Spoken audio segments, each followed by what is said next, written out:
Today, we're talking all about goal setting. Obviously, step one we've talked about is to get really clear on what we want and to know what the outcome of that situation is. So like I hear people all the time, they're like, I want to lose weight, right? Losing weight is not a clear outcome, right? Because if tomorrow I lost 1 pound, I could lose 1 pound tomorrow by being dehydrated, right? So we have to make sure that it's specific, measurable, and actionable. So I could say something like, I want to lose 8 pounds by eating one meal and a tasting and walking 7 days a week by February 28th. That would be a clear, specific, measurable, and actionable goal, right? But step two is to follow and ask yourself, is what I'm doing working or not, right? So you might have made a goal and it was just completely like, maybe you said, I want to lose 20 pounds by the end of this month. Well, that's probably not reasonable, right? Maybe you said, I want to double my business by the end of this month. That may not be reasonable. So you have to ask yourself, is this reasonable, and be flexible enough to just keep tweaking them until we get the approach that we want. And then we can say, this is the result that I can go for. But step three is really where I want to start talking about step three and step four, which step three is having positive associations versus negative associations. And I'm going to go over that in just a bit. And step four is to stop making excuses. So having a positive association is basically, let me give you an example. I have a good friend of mine. His name was Chris, and we used to joke him all the time. He was dating his wife for about 8 years. And we would literally say to him all the time, we'd say, Chris, land the plane. Like, land the plane, son. You've been dating her for 8 years. We all know she's amazing. Like, marry her. And so for her, being married created all this joy and happiness. But for him, the thought of being married just created all these negative associations. Like, he knew a lot of friends that were like, oh my gosh, I can't hang out with the guys anymore. He thought about, all these guys that had gotten divorced. They'd taken the wife took half the money. And so all he did was, in his mind, he associated the idea of getting married with such negativity. And she had all of these pleasures, right? Like, she was like, oh, it's going to be wonderful. I can have kids. I can feel secure.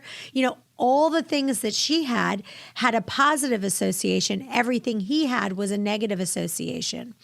And so, in your mind, you have to look at, what are some things that I am associating with pain? Like, what if I double my business and it takes up all my time? Or what if I lose weight and all the guys are after me all the time? I don't know what it is for you, but you have to think about, what am I associating with this result? So if we want to change our lives, we have to have our positive associations, but just thinking positive is not enough. Okay, let me give you an example.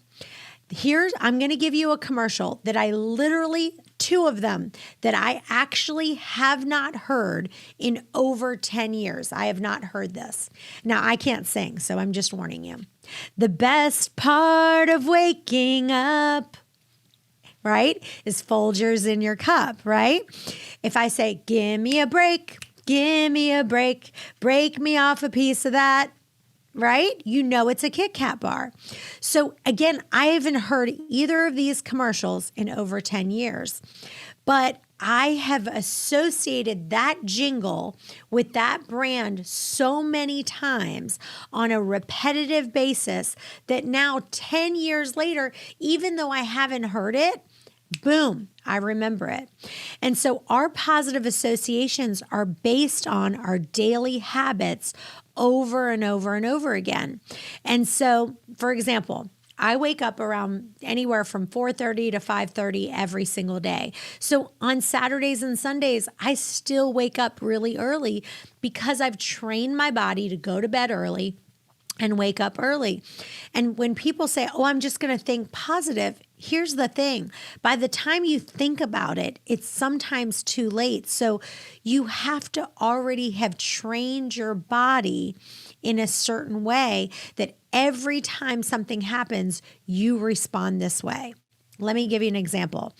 I walk with a friend of mine. Her name is Kristen, and we walk several times a week. She actually happens to be a Christian counselor. But one of the things she taught me about is something called the automatic pause versus the automatic action. So, for example, she told me about she had gotten a new puppy.